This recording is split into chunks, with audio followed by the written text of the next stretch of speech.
tahunan Komnas Perempuan, sebanyak 338.496 kasus kekerasan terhadap perempuan dilaporkan di tahun 2021. Angka ini tidak menunjukkan jumlah kasus sesungguhnya, karena masih banyak kasus kekerasan yang tidak dilaporkan, baik karena sulitnya akses terhadap layanan maupun karena stigma dari masyarakat. Korban juga sulit bercerita karena seringkali disalahkan atas kekerasan yang dialaminya. Indonesia sendiri telah melakukan beberapa upaya untuk mencegah dan menghentikan kekerasan terhadap perempuan, yang juga didorong dengan advokasi tanpa henti dari masyarakat sipil, gerakan perempuan, parlemen, dan pemangku kepentingan lain.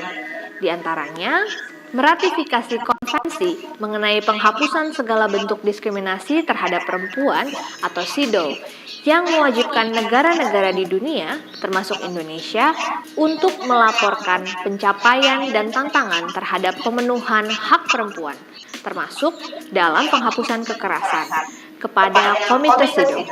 Indonesia juga telah mengesahkan dan mengimplementasikan Undang-Undang Penghapusan Kekerasan dalam Rumah Tangga dan Undang-Undang Pemberantasan Tindak Pidana Perdagangan Orang. Undang-Undang Perkawinan direvisi dengan mengubah batas usia perkawinan anak perempuan dari 16 tahun menjadi 19 tahun untuk mencegah perkawinan anak.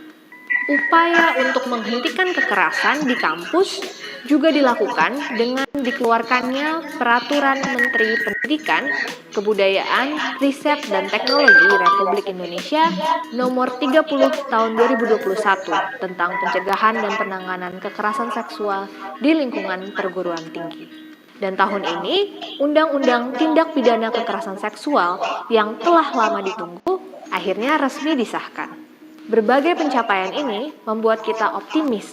Namun demikian, upaya kita bersama untuk menghentikan kekerasan terhadap perempuan dan anak perempuan harus terus dilanjutkan. Pemerintah, PBB, organisasi, perusahaan, media, individu, dan pemangku kepentingan lain punya peran untuk mencegah dan meningkatkan kesadaran akan kekerasan terhadap perempuan dan anak perempuan.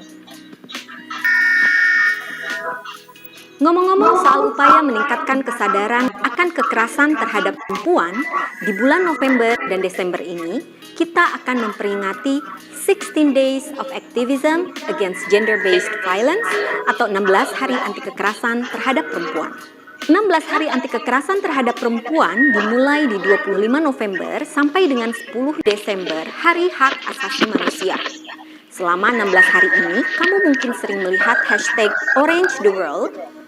Warna oranye dipakai selama periode 16 hari sebagai simbol masa depan yang cerah, bebas dari kekerasan terhadap perempuan dan anak perempuan.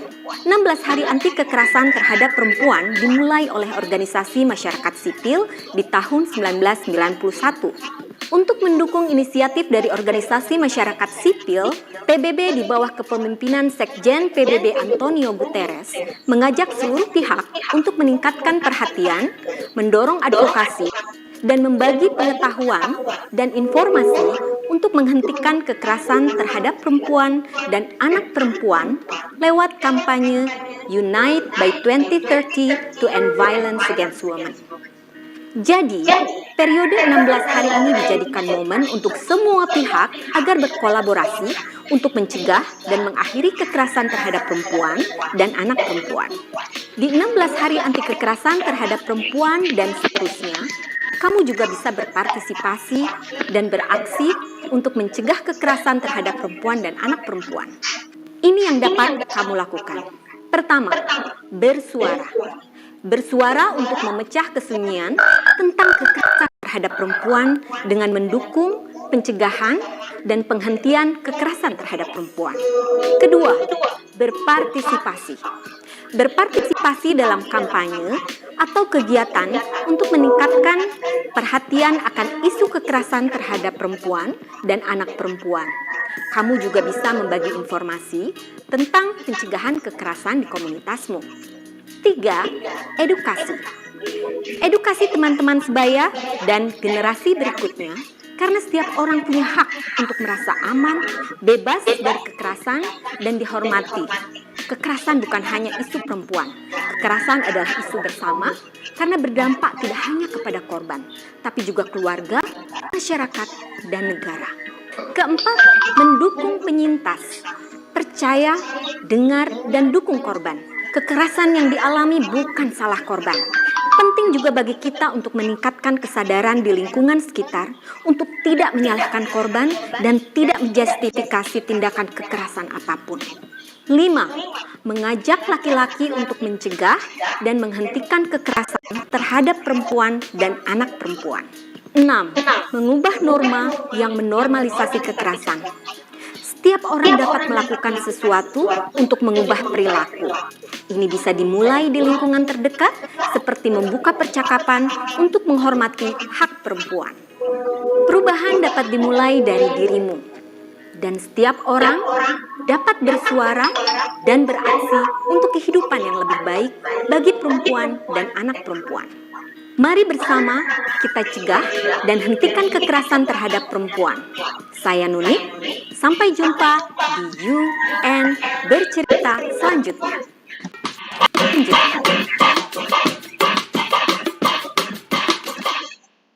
Alhamdulillah. Assalamualaikum warahmatullahi wabarakatuh. Yang baru hadir nggak apa-apa. Hari ini kita sudah rekam juga kok ya. Setiap saat kita rekam. Saya rekam untuk masuk ke YouTube ya. Mengucap syukur pada Allah atas kehadiran, atas kita masih bisa hadir dan kita masih hidup ya gitu ya.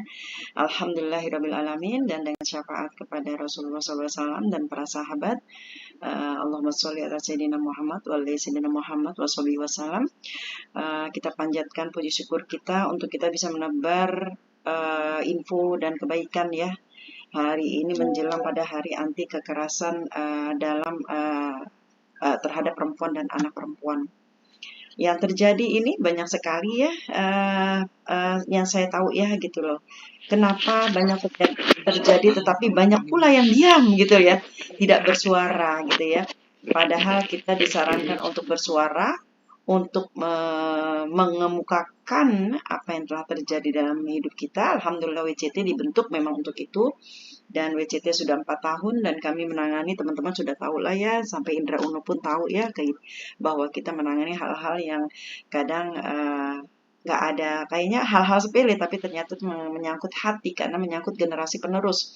Jadi korban-korban dalam terhadap perempuan dan anak perempuan ini, korban-korban perempuan para pasangan hidup ya sebenarnya ya. Kita sebagai istri itu ternyata itu membuat dampak traumatik pada anak-anak, yaitu generasi penerus gitu ya. Seperti yang disampaikan oleh Ustadz Bahtiar Nasir bahwa astagfirullah, maaf, kepencetnya salah. Bahwa Ustadz Bahtiar Nasir menyampaikan bahwa bukan karena lelakinya itu sudah bekerja, tetapi ternyata kekuatannya adalah agama gitu ya.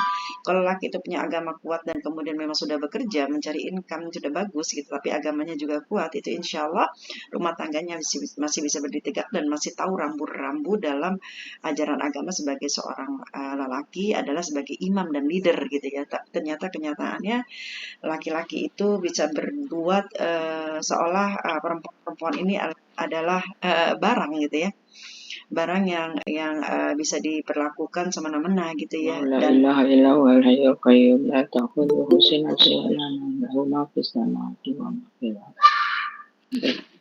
Mbak Fadila tolong di mute-nya, tolong diinin dulu ya sayang. Mama Fadila di mute dulu. Jadi kita lihat bahwa begitu banyak hal yang kita tuh ya Allah, korban-korban tuh banyak sekali. Nggak usah jauh-jauh, kita yang saya lihat tuh ada di WCT gitu loh. Di Wanita Cerdas Tangguh ini banyak sekali ya, itu tugasnya kita. Memang visi misi WCT adalah bagaimana kita bisa berempati dan bersimpati ya terhadap sesama perempuan ya, dan juga terhadap anak-anak. Memang visi misi dari awal di 4 tahun lalu gitu ya. Nah, niat saya adalah di sini saya hadirkan Mas Fajar ya. Mas Fajar itu tadi saya ketemu di PPA ya, Perlindungan Perempuan dan Anak ya, di Pulau Gadung bersama dengan Unirini ya. Ternyata di sana itu Unirini itu menyampaikan juga, Unirini juga menyampaikan, saya juga menyampaikan, dan juga Mas Fajar juga menyampaikan bahwa saya butuh suatu lembaga dari pemerintah yang bisa bekerja sama dengan WCT sehingga kami ini para perempuan-perempuan ini mempunyai wadah yang bisa menaungi, karena saya hanyalah sebuah komunitas kecil WCT dan saya hanyalah seorang individual yang tidak mempunyai saya hanya sebagai saudara. Maksudnya adalah WCT dibentuk sebagai persaudaraan perempuan, bahwa teman-teman sesama perempuan ini punya sahabat. Jadi kita sahabat perempuan gitu ya, dan kita saling menguatkan dalam kekuatan iman kita dan takwa kita kepada Allah, dan kita saling menguatkan secara hati karena kita bersaudara sesama perempuan gitu ya. Dan itu sudah terlaksana sejauh ini dari awal berdiri hingga sekarang, itu lebih kurang 2.100 konseling. Saya tidak berdasarkan pada jumlahnya orang, tetapi berdasarkan kepada banyaknya konseling gitu loh. Ternyata kalau hatinya belum tenang, mereka akan menghubungi saya, dan menghubungi saya, itu saya sangat senang gitu loh. Karena saya akhirnya dapat feedback dari mereka juga. Saya mempunyai jadi menyuburkan apa namanya, kalau mereka bilang adalah saya sebagai keranjang sampah, tapi saya merasa itu adalah sampah-sampah sebagai pupuk kompos yang membuat saya menjadikan pupuk hati saya tuh menjadi lebih subur, dan kesuburannya itu bisa keluar sampai kepada yang lain. Itu yang saya bilang, sampaikan pada teman-teman. Nah, ini alhamdulillah tadi di PPA itu perlindungan perempuan dan anak, alhamdulillah Mas Fajar sudah menyampaikan kita insya Allah akan mengadakan acara-acara online dan pihak dari PPA nanti akan ada salah satunya mungkin yang paham mengenai penanganan ini gitu ya, mungkin akan mengisi juga secara online, dan kita juga akan mengundang sebagai tamu di offline insya Allah. Semoga waktunya pas, dan kami adalah WCT adalah sebuah komunitas yang sangat sederhana, tidak ada CSR dan lain sebagainya. Nah, jadi ini menjelang tanggal 25 ini ternyata itu 16 hari. Itu adalah terjadi adalah di tahun, kalau nggak salah di tahun 70 gitu ya. Itu adalah ada di Dominika, korbannya itu kakak beradik yang dibunuh gitu ya. Dan itu menyuarakan suara perempuan karena ada penindasan gitu ya. Nah, itu disitulah kisahnya mulai muncul gitu loh. Kemudian muncul hingga sekarang ternyata korban-korbannya dari Mas Fajar. Saya kan nggak tahu ya, saya nggak, malah tidak tahu ada PPA itu. Ternyata dia itu semakin dikenal oleh masyarakat, semakin banyak korban-korban yang melapor langsung kepada PPA gitu ya. Sayangnya PPA ini hanya ada di Jakarta, ya kan. Nah, itu nanti saya juga akan bertanya kalau ada di daerah di mana. Nah, ini kan ada orang Banten, ada orang Bekasi, ada orang Depok, ada orang Tangerang gitu ya. Ada orang dari Bintaro gitu ya. Jadi ada orang dari Aceh, ada orang dari Padang di grup saya gitu, ada dari Lombok, dari mana-mana. Jadi saya juga bingung gitu, jika ada terjadi sesuatu hal kayak begitu, apa yang bisa saya infokan? Nah, itu nanti juga saya akan bertanya pada Mas Fajar gitu ya. Ini ada Mas Fajar di sini. Alhamdulillah saya minta tadi dihadir, saya undang sengaja untuk tujuan adalah agar Mas Fajar tahu bahwa kita melaksanakan online ini itu berkaitan dengan agar para ibu-ibu ini, teman-teman saya ini semuanya mempunyai hati yang lapang gitu, walaupun dalam keadaan yang kita terintimidasi, tertekan, tapi itu sebenarnya nggak baik. Jadi kita harus memerdekakan hati kita gitu loh. Nah, dari sini kita lihat bahwa ternyata sebagian besar ya 90% itu tidak bersuara gitu ya. Kemudian tidak merasakan menjadi korban. Dia menjadi korban tetapi dia tuh takut untuk melapor ya, jadi nggak ada suara. Kemudian dia juga tidak berani, nih perempuan-perempuan nih, kebayang kita nih perempuan semua nih, yang saya undang adalah ke beberapa grup komunitas ya. Harusnya mereka mendukung gerakan ini adalah untuk dirinya dan untuk anak perempuannya. Karena apa? Karena perempuan itu akan melahirkan generasi penerus yang nantinya jika dia tidak bisa berdiri tegak dan dia tidak bisa bersuara atas yang terjadi kezaliman di dirinya, maka dia akan terus begitu terus kepada anak cucu keturunannya. Nauzubillah min zalik ya. Dan itu kita berharap kita bisa bersuara dan kita juga bisa mendukung urusan dengan perempuan ini ya, karena kita perempuan gitu loh. Kenapa saya heran gitu, kita perempuan tapi kita nggak berdukung gitu. Saya lihat di grup saya begitu, tapi kalau udah jadi korban, baru tek tek tek tek telepon gitu ya. Itu yang sangat saya sayangkan. Mereka tidak peduli, tidak aware, tidak don't care. Padahal di visi misi saya itu adalah peduli, empati, ya kan, berempati dan bersimpati gitu ya. Karena itu bagian dari sunnah Rasulullah, ya kan, untuk menimbulkan rahmat Allah pada kita, rasa sayang kita kepada sesama. Masya Allah, saya sangat berat ya terus terang Mas Fajar ya pekerjaan untuk mengkoordinir ini. Alhamdulillah teman-teman saya ini masih ada yang hadir, alhamdulillah gitu ya. Dan ini yang kedua tadi adalah kita harus berpartisipasi. Apa partisipasi kita terhadap sesama perempuan dalam hal anti kekerasan terhadap perempuan dan anak perempuan itu? Apa yang bisa kita lakukan? Apa? Saya mau bertanya sama teman-teman apa? Kemudian ketiga adalah edukasi. Sudahkah kita melakukan edukasi? Saya berusaha untuk melakukan edukasi. Apakah tembus atau tidak?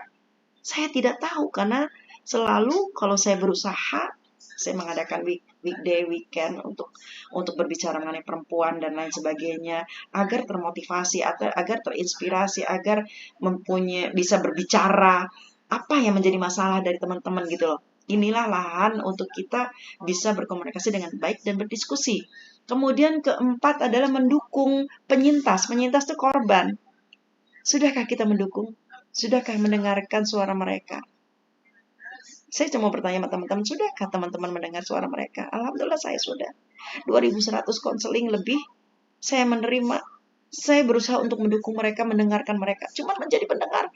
Hanya saya kembali lagi kepada jalan Allah. Saya minta teman-teman untuk menjalankan apa yang Allah mau, yaitu keluar dari kezaliman. Keluar, merdekakan hatimu. Karena dengan hati yang merdeka akan bisa berproduktivitas dan berkreativitas, tidak ada gangguan dari toxic people kan gitu kan. Dan kemudian itu akan berefek pada anak-anak kita yang ada di sekeliling kita nih. Misalnya kita dimaki-maki atau apa, ternyata ada anak-anak kita, itu akan berdampak panjang hingga mereka tua gitu ya. Nah kemudian ajak laki-laki untuk merasakan, untuk ikut serta peduli kepada perempuan. Ya contohnya mereka punya ibu.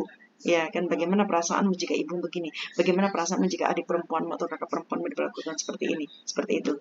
Karena laki-laki bertanggung jawab terhadap 4 wanita di dalam hidupnya, yaitu ibunya, istrinya, anak perempuannya, dan saudara perempuannya. Kebayang itu adalah sudah ada catatan dari Allah untuk para laki-laki ya. Kemudian keempat adalah merubah norma. Norma-norma yang ada saat ini sudah banyak sekali yang berubah ya gitu ya. Yang menjadi kadang-kadang menjadi sahut-sahutan antara sesama pasangan, keributan-keributan itu muncul, akhirnya muncullah perkataan-perkataan yang di luar dari norma, yang itu dilihat oleh anak-anak, dan itu pasti sangat menyakitkan bagi anak-anak, seperti itu. Nah, ini gambaran-gambaran yang akan kita lakukan bersama dengan PPA ya. Insya Allah PPA itu ternyata ada konselingnya, ada kita pelaporannya. Dan saya akan dimulai Januari, saya akan mencatat siapa yang telah menjadi korban-korban, dan saya akan ajukan kepada PPA. Dalam arti jika ada di Jakarta ya, tapi jika ada di daerah, kalau nggak salah ada mungkin apa ya istilahnya kayak lembaga-lembaga kecil di masyarakat gitu ya, mungkin mereka punya itu katanya pihak PPA ada catatannya, sehingga kita akan bisa minta ada di mananya untuk kita akan sampaikan kepada teman-teman yang ada di daerah-daerah gitu ya, yang saya akan bikinkan Excel-nya, dan saya akan minta kepada Mbak Dewi dan Mbak Dewi Pusparini tentunya, dan kepada Mbak Rini untuk memberikan catatan wilayah-wilayah mana yang bisa dihubungin untuk teman-teman kita yang di luar dari Jakarta. Itu aja sih. Nah dari sini kita berusaha untuk WCT akan mengadakan setiap minggunya adalah hal-hal seperti ini. Women Talk Show, mengenai kaitannya adalah kaitannya adalah hari anti kekerasan terhadap perempuan, karena dikampanyekan selama 16 hari. Kami belum bisa mengadakan untuk kayak di jalan-jalan, rencana kita mengadakan di CFD, tapi berbenturan dengan masa-masa kampanye yang kita takut ada penyusupan gitu ya. Kita adalah perempuan-perempuan sederhana, dan saya ingin anggota-anggota kita tuh tidak diboncengin lah gitu ya. Dan sehingga kita takut lah, kita bukan siapa-siapa, kita hanyalah komunitas di dalam grup WA, tapi sudah melakukan banyak hal ya alhamdulillah selama 4 tahun. Nah, dari sini mungkin bisa perkenalkan juga yang lain, ada Mbak Dewi Suharta nih, kayaknya adiknya Mbak Elin ya, Mbak Dewi ya, iya Len, Mbak Asto, nggak apa-apa buka layar aja. Iya benar Mbak, Dewi Suarta Dewi. Oh, Masya Allah, Alhamdulillah. Jadi kejadian-kejadian ini bisa kita catat ya. Mungkin nanti dari Mbak Ellen bisa menyampaikan juga kriteria apa. Saya salut sama Mbak Ellen, terus terang. Saya salut sama Mbak Ellen karena Mbak Ellen tuh berani melapor. Tapi di sini banyak sekali yang tidak. Jadi kalau saya lihat tuh 90% lebih perempuan yang tidak melapor, dan akhirnya sampai sekarang pun terjadi kekerasan dalam rumah tangga. Ada yang kupingnya tuli, ada yang gebukin anaknya, ada yang banyak sekali kezaliman yang akhirnya merambahnya kemana-mana gitu ya. Dan itu Masya Allah gitu ya, astagfirullahaladzim. Jadi ternyata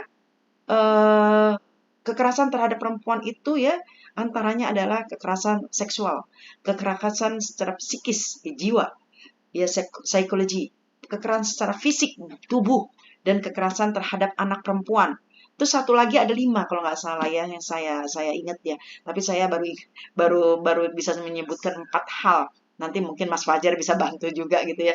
Nah, silakan kalau mungkin dari sini mungkin ada yang mau disampaikan, apakah yang kita akan mengadakan kampanye, apakah kita akan mengadakan hanya talk show online seperti itu ya. Siapa tahu ada hal-hal yang bisa kita kerjakan sehingga kita bisa berpartisipasi dan bersuara mendukung untuk para perempuan-perempuan yang merasakan bahwa telah terjadi kezoliman terhadap dirinya gitu loh. Mungkin ada yang mau menyampaikan, Mbak Ellen, Mbak Dewi Setiarini atau Mbak Puspa, Mbak Asto, monggo silakan Mbak Dewi Suharta. Nah ini Mbak Arini. Jadi apa ya, kita nggak usah takut menyuarakannya, ya gitu loh.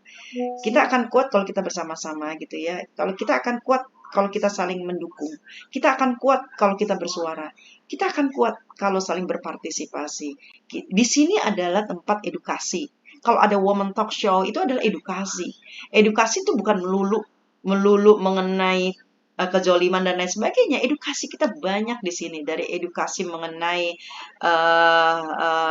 ekonomi, ya kan, mikrobisnis dan lain sebagainya, edukasi dari teman-teman kemarin ahli waris ya, kemarin edukasi mengenai mungkin kemarin dari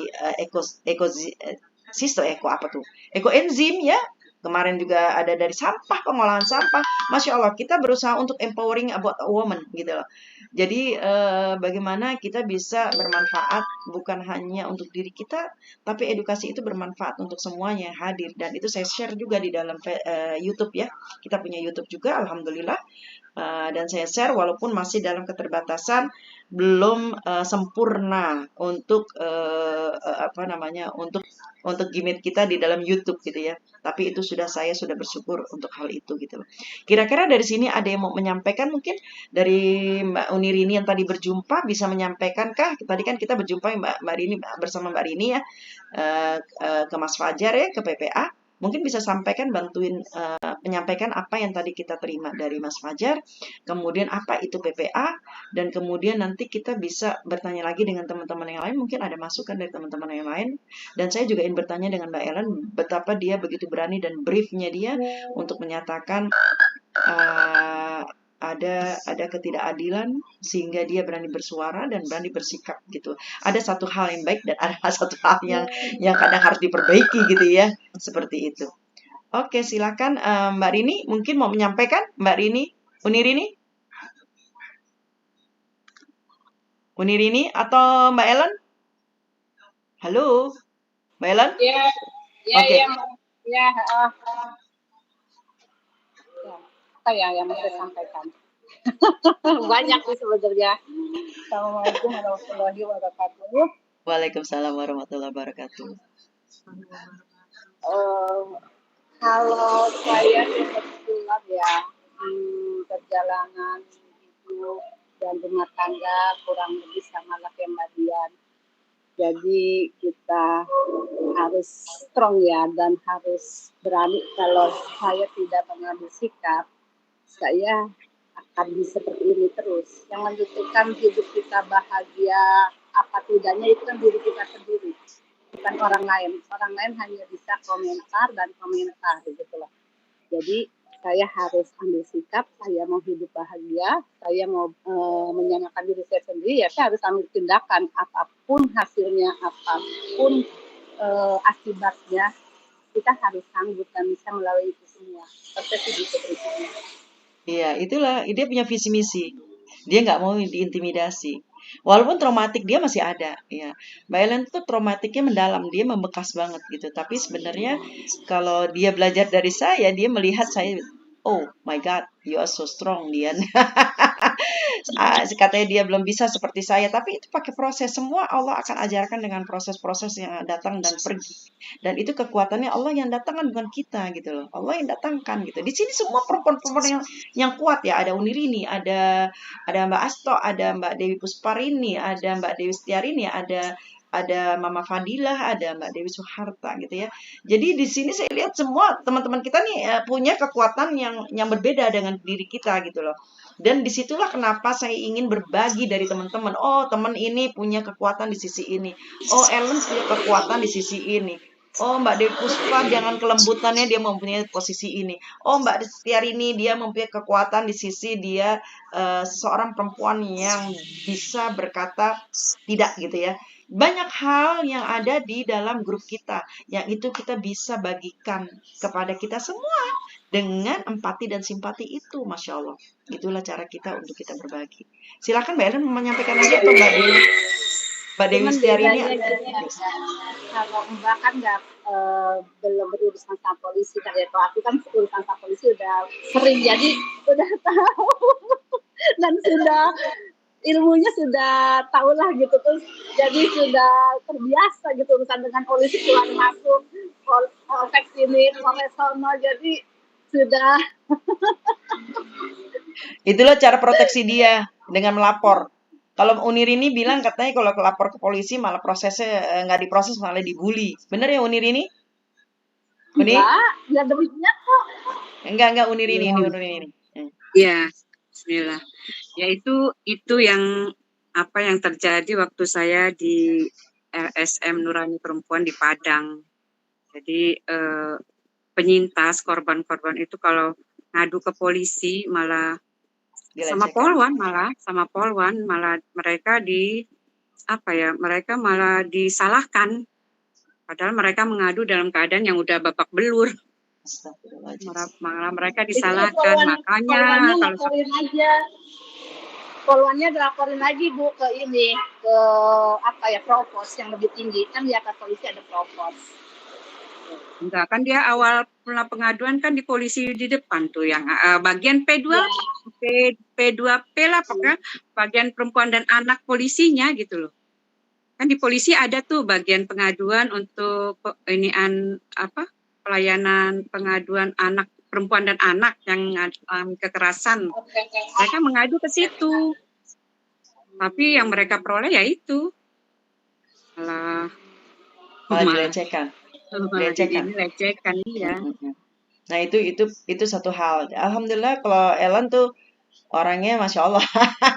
Masya Allah dia berani banget. Dia tuh saya cuma bilang silahkan, kamu ada visum kan, lapor, nggak apa-apa. Dia kalau ada apa-apa kan lapornya ke saya gitu loh. Bagaimana Mbak? Lapor. Kamu dicederai kan? Kamu merasa terluka kan? Kamu merasa, lapor pada yang berhak, yang punya tugas gitu ya, polisi. Ya kan udah ada visum, lapor aja. Itu luar biasa. Dia juga berani ya gitu. Ternyata mau cabut laporan aja si lelakinya harus bayar 5 juta kan gitu ya. Iya kan? Kalau itu dulu kalau yang ini nanti belum lagi itu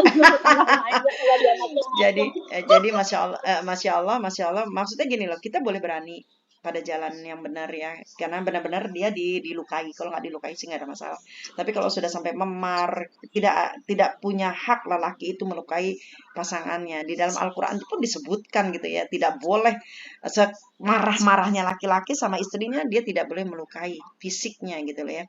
Jadi apa ya, banyak hal yang akhirnya laki-laki itu jadi kesetanan gitu loh. Kesetanan memukul, sampai nggak kira-kira. Ada yang sampai telinganya budek, ada yang tangannya jadi cacat gitu ya. Dan itu, sangat-sangat membahayakan jiwa dari para perempuan gitu loh. Nah, di sini saya mengajak bagaimana kita harus berani bersuara, berani, mendukung para perempuan-perempuan yang lainnya, berani berpartisipasi gitu ya. Di sini adalah kelas edukasi sebenarnya. Selama dari tanggal ini saya mencanangkan sebagai Hari Anti Kekerasan Terhadap Perempuan. Karena itu dari United Nation sampai dengan 16 hari ke depan sampai dengan Desember tanggal 10. Semoga sih kita bisa mengadakan di Car Free Day ya nanti ya untuk kumpul bersama sebagai partisipasi kita untuk kita menguatkan sesama perempuan. Itu akan saya siapkan mungkin di minggu keduanya kali ya, gitu seperti itu. Nah, ini kalau dari Mbak Rini tadi seperti itu laporannya ya, dia melihat bahwa orang-orang korban yang melapor ke polisi malah dilecehkan. Tapi kalau dari Ellen, Masya Allah, dia disikapinya dengan luar biasa. Dia lapor, dapat visum, langsung melaporkan dan dia tidak ada tedeng aling-aling karena sudah melukai dirinya, gitu ya. Badannya dia memar gitu ya, seperti itu dia disorong. Nah, itu harus melapor gitu. Nah, mungkin di sini ada teman-teman lain yang mau bicara, silahkan Mbak Mbak Mbak Farida udah tahu belum? Atau Mbak Dewi Pusparini mungkin? Silahkan apa yang sekiranya bisa kita nanti. Jadi gini, kita nih ada instansi pemerintah ya dari Pemprov DKI ya dengan perlindungan perempuan dan anak. Dan itu di luar dari Jakarta juga ada, tapi biasanya bukan di instansinya ya, tapi instansi kita kan dari DKI ya. Mungkin nanti akan saya tanyakan, saya akan wapri Mas Fajar juga ya untuk di daerah-daerah kan ini ada Bekasi, ada Depok, ada Tangerang gitu ya, ada Banten gitu ya. Jadi nanti saya minta bantuan dari Mas Fajar, kira-kira lembaga swadaya masyarakat mana yang bisa menampung jika terjadi kekerasan terhadap perempuan gitu ya, sampai bonyok-bonyok gitu loh. Nah, ini ada Mbak Farida, salah satu juga sama, tapi dia masih bersatu dengan suaminya, padahal sudah dizolimin, ya kan? Maaf, saya tidak buka kartu, tetapi saya ingin kita bersuara gitu ya. Ini perlu diketahui teman-teman, teman kita Farida ini sampai telinganya pun kurang pendengarannya karena dipukul dengan keras dan anak-anaknya pun disiksa oleh suaminya. Dan dia masih bersatu dengan suaminya. Saya tidak membuka aib ya Mbak Farida, tapi perlu bersuara. Perlu kita hanya bisa mengedukasi dan mendukung. Kalian ini kan istilahnya kalau kita korban dari hal-hal kekerasan itu kan sebagai mendukung penyintas ya. Jadi kami mendukung penyintas ya teman-teman semuanya gitu. Nah, kalau dari Mbak Farida sendiri kenapa nggak melapor gitu loh? Sampai sekarang gitu ya sehingga kejoliman itu terus terjadi hingga kini gitu loh. Ternyata dari Mas Fajar tadi mendapat informasi mereka ada yang bilang oke deh kita rujuk lagi. Enggak kok gue nggak melakukan apa-apa lagi, nggak akan mukulin lagi. Ternyata Mas Fajar bilang banyak yang rujuk, tapi akhirnya ujung-ujungnya pasangannya meninggal. Mas Fajar ada. Ini ada Mas Fajar. Mas Fajar itu dari perlindungan perempuan dan anak dari kita ya, dari instansi pemerintahnya. Jadi tadi saya ketemu ya. Nah, coba kalau dari Mbak Farida, kenapa sih nggak mau lapor? Alasannya. Ayo buka dulu mic-nya. Sayangku, cinta. Ya, Assalamualaikum warahmatullahi wabarakatuh. Waalaikumsalam warahmatullahi wabarakatuh. Ya, Bunda. Ya, sayang. Begini. Seperti yang saya sering cerita ke Bunda gitu kan ya. Kejadian KDRT itu sebenarnya udah lama ya saya alami gitu kan. Sampai saya pun bergabung ke WCT itu sebenarnya tujuannya untuk mencari solusi gitu dari permasalahan rumah tangga saya gitu kan. Berharap ada solusi wadah untuk saya mengadu gitu, harus kemana gitu kan ya. Saya sempat kepikiran mau ke KPAI gitu kan, ada KPAI yang di daerah Pasar Rebo ya, ada itu. Tapi saya nggak pernah berani gitu kan untuk ngadu ke polisi atau ke instansi yang seperti itu deh Bun gitu. Jadi saya tuh cuma bisa curhat, cuma bisa apa sih minta solusi gitu kan. Tapi saya nggak pernah punya keberanian untuk bertindak gitu kan. Yang ada ya udah tiap hari sampai dari pertama anak ke berapa ya? Oh anak pertama pun gitu kan saya sudah mengalami itu. Pernah berpikir untuk berpisah gitu kan. Tapi pertimbangan keluarga. Jadi ketakutan Mbak Pertimbangan orang Farida tua. itu ya Pertimbangan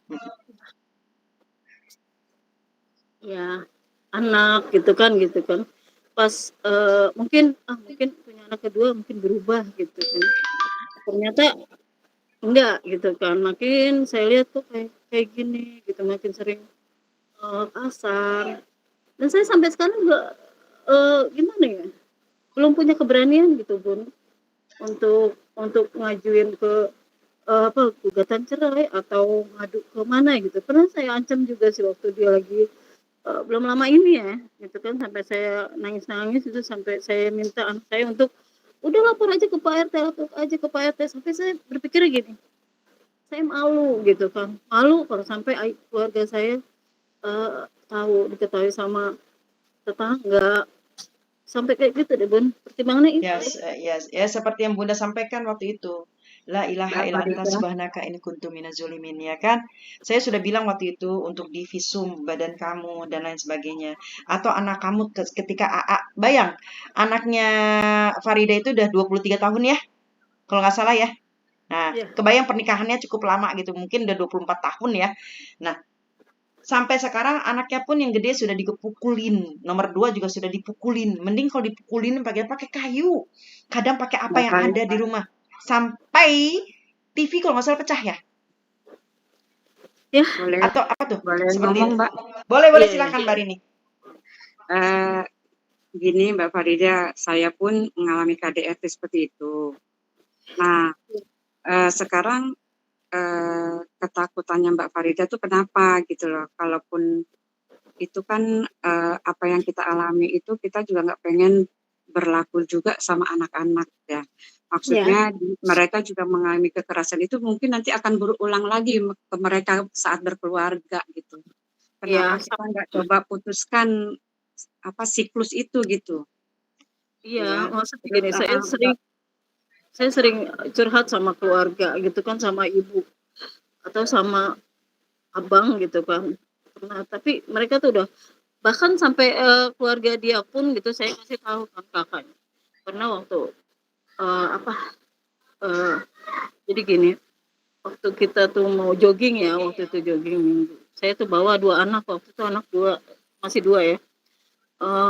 Jadi gini, ada kelakuan dia yang saya nggak suka gitu, maksudnya kalau lagi jalan misalnya, kita kan ibaratnya gini ya, refreshing gitu ya seminggu sekali, ya kan. Itu pada saat itu dia tuh ninggalin saya gitu, dicari-cari, kita mau pulang tuh nggak ada gitu kan, mana sih ini, ditelepon nggak bisa gitu kan, nggak bisa dihubungi, ya ampun, sampai kita nungguin gitu kan di gor, lama banget ya orang kok nggak balik-balik, kan aku kesal gitu ya Bun ya, kemana sih gini, kemana sih, kebiasaan banget kalau kemana-mana tuh begitu misah gitu, maksudnya aku tuh pengen ayo bareng-bareng, kita pergi bareng pulang bareng gitu kan ya gitu. Terus dia tuh nggak suka gitu kan, nggak suka saya tegur kayak gitu, dia marah, ya kan. Udah, namanya perempuan kan pasti nyerocos gitu ya, udah lain kali kayak begini-gini, udah males pergi kayak gini-gini gitu kan, udah. Terus dia ngambek, dia jalan pulang. Terus saya boncengin anak kan 2. Saya di jalan saya temuin dia kan, ayo udah naik gitu kan, masa iya sih pulang pergi bareng-bareng pulang misah-misah gitu kan ya.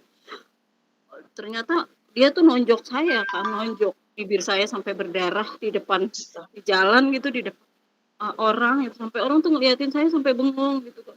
Ya ampun, saya tuh dipermalukan gitu kan, permalukan. Itu sering gitu, sampai di rumah pun saya juga ngalamin kayak anak saya yang kedua itu kan, dia kan agak keras, emang dari kecil itu sering dikasarin gitu sama ayahnya. Sampai saya tuh mutusin dia untuk masuk ke pondok. Waktu itu kan saya juga mohon bantuan Bunda Dian juga waktu itu, Bun gimana, dia seolah-olah dia tuh kayak masa bodoh gitu sama anak, udah nggak mau masuk pondok. Saya bingung biayanya gitu kan kalau masuk pondok, ya ampun anak saya, kayak saya minta sama Bunda Dian untuk sampai dia nyaranin untuk dimasukin ke pondok yang di Pondok Salafi ya Bun, waktu itu ya Bun, ya kan. Tapi saya nggak maksudnya nggak bisa ini sendiri gitu kan.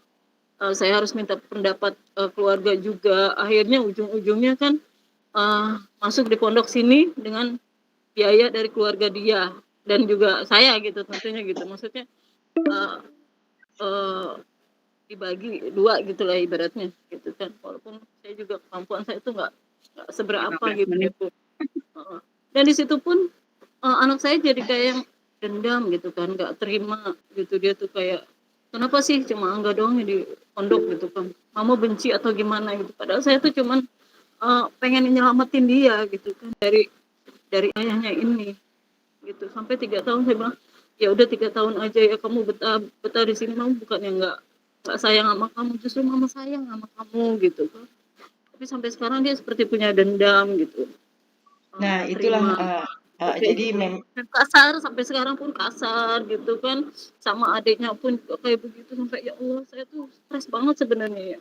Anak-anak saya yang pertama itu dia tuh malah kayak orang yang minder gitu Bun, minder, nggak mau bergaul, ya nggak pernah mau nanya ada kesulitan apa, punya masalah apa, dia nggak pernah mau ngomong gitu kan. Bahkan untuk urusan kayak kuliah misalnya gitu, harus bayar ini bayar itu gitu, dia nggak pernah ngomong sama saya. Sampai waktunya misalnya, oh harus bikin ini, harus bayar ini, sampai dari dari kampusnya pun nelpon saya gitu, ini yang harus dibayar, kan kenapa nggak dari jauh-jauh hari ngomong begini-begini. Karena dia saking takutnya, saking gimana ya, mungkin ngerasa takut ngebebanin mamahnya gitu ya, makanya dia nggak berani ngomong gitu. Kalau saya nggak tegur, saya nggak tanya, dia nggak bakalan ngomong gitu Bun. Saya pun juga sama suami ya, jadi gini, saya bukannya saya nggak usaha, saya juga usaha, saya bikin jualan segala macem gitu kan, tapi penghasilan saya nggak ada gitu kan. Dalam artian gini, suami saya itu tipe orang yang ketika istrinya istri gue punya duit gini-gini, jadi nggak ngerasa harus ngasih saya gitu kan, kayak begitu Bun. Jadi sampai duit saya kadang-kadang habis, dia tuh baru gitu kayak gitu. Jadi saya tuh nggak punya kesempatan untuk bisa keluar dari sini karena saya tuh nggak punya pegangan gitu ya Bun, ibaratnya begitu. jadi sebenarnya kembali lagi Mbak Farida, seperti yang saya sampaikan waktu itu ya, bahwa kita tuh harus menyampaikan kezaliman itu, harus disampaikan ada bukti kan, ada bukti visum dan lain sebagainya gitu loh. Karena kalau itu terus terjadi, yang kasihan adalah anak-anak. Ya, seperti yang disampaikan tadi ini bahwa anak-anak jadi korban ya, akhirnya menduplikasi seperti ayahnya atau seperti ibunya yang menutup, yang tidak mau melapor gitu loh ya, efeknya seperti itu. Jadi hal ini adalah menjadikan hal yang traumatik bagi anak-anak gitu loh. Padahal bisa seperti disampaikan oleh Emir ini, ya kita harus memutus siklus itu. Anak itu kan yang paling besar si AA udah 23 menuju 24 ya. Ya kan, yang nomor 2 kan udah SMA ya kan, yang kecil tuh akan terkontaminasi gitu loh. Karena bisa jadi dia akan seperti ibunya, diem aja, dipukulin, diapa-apain gitu loh. Atau seperti bapaknya yang akan dia menjadi kasar kepada siapapun. Itu yang harus diputus adalah siklus sikap-sikap dari bapaknya itu gitu loh. Memang yang saya lihat kan tadinya Mbak Farida itu adalah ketakutannya adalah ibunya dan keluarga-keluarganya. Yang berumah tangga adalah Mbak Farida, bukan ibu, bukan saudara-saudara, tetapi Mbak Farida. Itu yang harus kita canangkan, bahwa ini hidupku, gitu loh.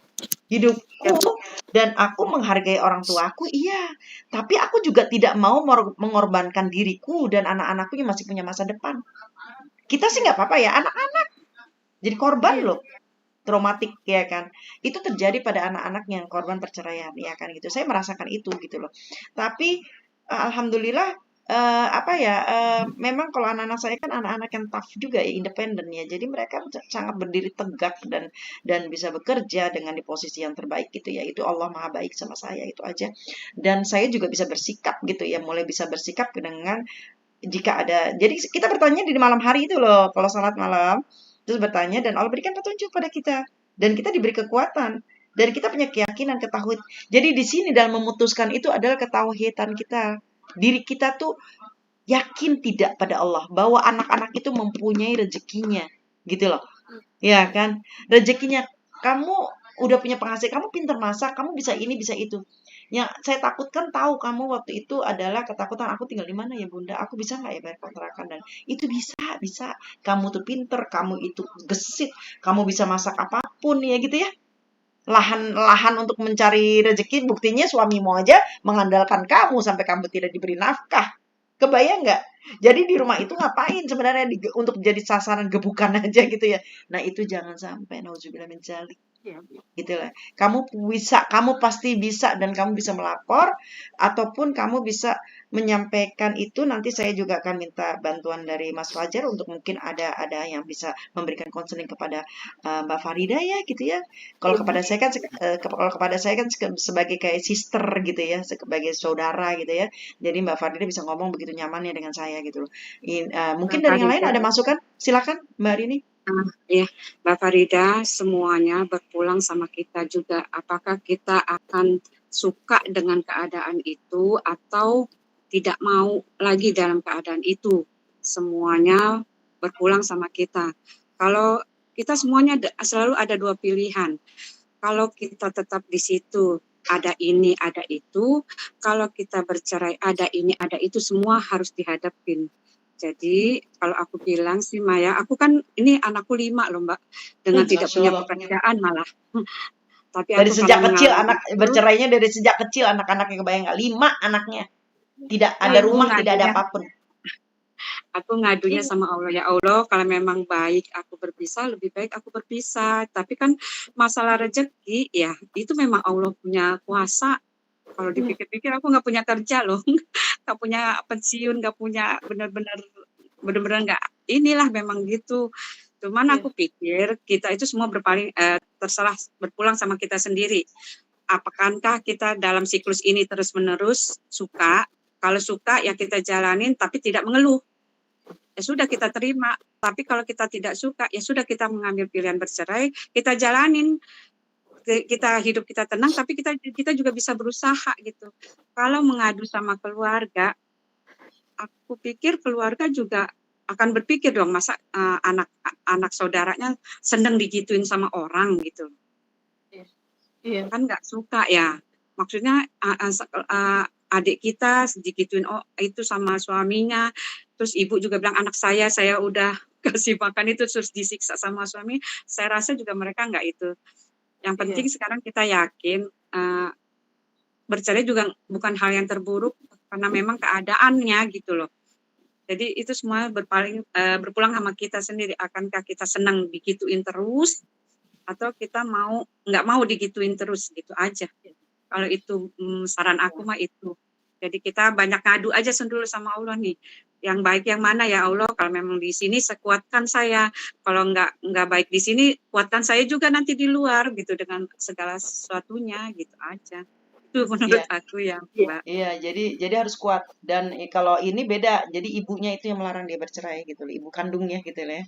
Tapi saya bilang karena ibu kandungnya tidak tahu benar gitu ya kondisinya dia. Coba kalau cerita, dia akan tahu, nggak usah ditutup-tutupin gitu loh. Dia udah tahu, tapi Mbak Farida takut ibunya malah jadi drop sakitnya, memikirkan. Nah, jadi hal itu yang membuat dia dilematik gitu. Tapi saya bilang itu semua benar seperti Unir ini bilang bahwa kita kembali pada diri kita. Kita nggak mau disiksa terus dan sampai mati.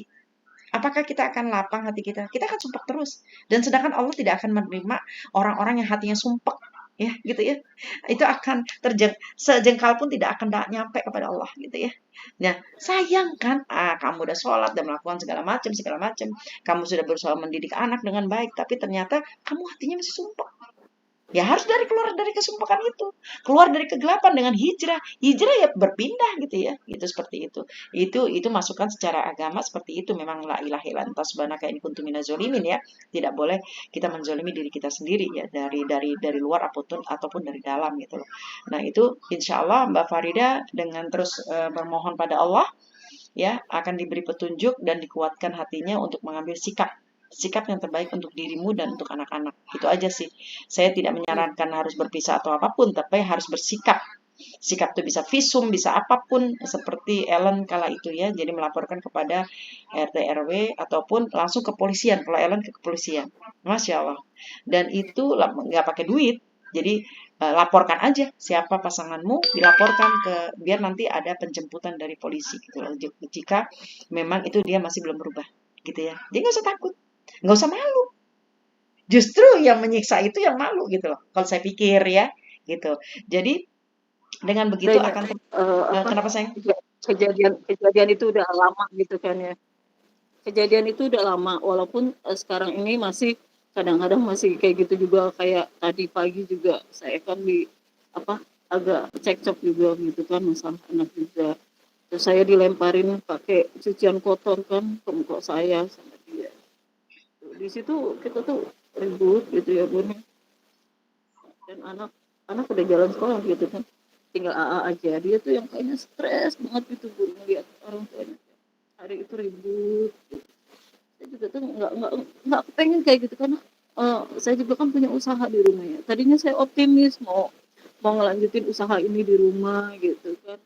Tapi kalau ngelihat suasana rumah tangga kayak gini, saya merasa jadi kayak malas. Pada saya tuh udah bikin segala gerobak gitu kan. Eh, apa sih namanya? Eh, tapi kayaknya di hati saya tuh kayak ragu gitu kan. Terus atau enggak ya kalau aku misalnya bikin ini ternyata tiba-tiba saya tuh udah nggak di sini gitu kan. Pengen buka usaha di mana Jadi gitu. nggak usah takut. Sekarang harus optimis. Jangan pesimis. Itu godaan setan ya satu ya. Jadi kamu tuh kayak dibebanin kesumpekan sehingga nggak ada kelapangan sehingga kamu akhirnya mandek nggak mau usaha. Nanti duitnya dari mana? Ya pasangan hidupmu tidak memberikan nafkah. Bagaimana dengan anak-anak di sekolah, biaya dan lain sebagainya. Biarkanlah kita memang kita untuk anak kita membiayai anak-anak gitu loh ya. Tapi kamu harus punya sikap optimis. Jangan lupa harus produktif, kreatif gitu ya. Jangan terus drop. Kamu kan Tapi yakin pada Allah untuk ini ya. kan untuk apa trauma untuk anak-anak yang ngalamin KDRT kayak gitu bisa nggak ya Bun sebenarnya Ya, nanti disembuhin coba gitu? kita tanya sama Mas Fajar, mungkin nanti Mas Fajar akan memberikan informasi, nanti kita akan ada waktu untuk dengan Mas Fajar Iya buat di lain ngembaliin waktu rasa ya. percaya diri Ya, mereka gitu ya kan. insya Allah, insya Allah, insya Allah, insya Allah kita akan buat waktu itu untuk kita bersama-sama. Nah ini ada teman-teman, mungkin ada masukan dari Mbak Dewi Pusparini, Mbak Asto, Mbak Dewi Setiarini, monggo silakan waktu kita udah mau habis juga ya. Masya Allah, ada tinggal 3 menit, Masya Allah ya. Jadi saya dari tadi menunggu pas jam 4 teng sengaja, kenapa? Karena biar waktunya ternyata kita dilebihkan sama Gimet tuh sekitar berapa menit. Alhamdulillah Mbak Farida sudah hadir, bisa dibuka kamera kah teman-teman? Biar saling memandang di antara kita untuk mendapatkan rahmatnya Allah. Ya kan, Masya Allah. Mbak Rini, Mbak Dewi Puspa, Mbak Dewi Setiarini, Mbak Asto, Mbak Dewi Suharta, biar kita mendapatkan rahmat Allah dengan kasih sayang Allah ini di sore hari ini kita sudah mencoba untuk berbicara dengan penyintas dari orang-orang kekerasan terhadap perempuan ya gitu ya. Nah ini adiknya Mbak Ellen. Jadi Masya Allah saya sudah berjumpa di Tangerang. Salam mama-mama ya Mbak Dewi. Iya, Itu dia. Iya, jadi Masya Allah. ini mama dari Uh, sini. ya, Masya Allah, iya, iya. Terima kasih, Mama. Apa kabar, Mama? Iya, jadi kita, Selamat Mbak Dian. iya, Ya, kebayang Ellen itu satu keluarga, kena Masya Allah. Saya tuh sama Ellen udah kayak bukan orang lain, sama teman-teman, sama Farida, sama semuanya. Itu udah kayak keluarga kita, sampai ke keluarganya, sampai ke adiknya. Jadi Ellen itu, Masya Allah. Ini ada maminya, ada adiknya gitu ya. mereka asli adalah Chinese gitu ya, Chinese di Tangerang ya. Tapi masya Allah mereka tuh udah kayak keluarga dengan saya gitu ya. Jadi dia percaya kalau anaknya tuh suka tinggal di saya, sama kayak Farida suka tinggal di tempat saya gitu ya. Nah ini ada Mbak Dewi Pusparini gitu ya, itu juga sama-sama, tapi dia sudah mengambil keputusan dengan percaya diri dan kuat gitu ya. Alhamdulillah, masya Allah. Inilah wanita-wanita yang kuat gitu, yang berani mengambil keputusan. Saya berharap Mbak Farida tuh juga kuat bisa mengambil keputusan yang terbaik, bukan niatnya yang buruk, tapi niat yang baik adalah untuk masa depan anak, agar traumatik dari anak-anak itu tidak terus. Bagaimana kita udah ngobatin, tapi lingkungannya ada di rumah.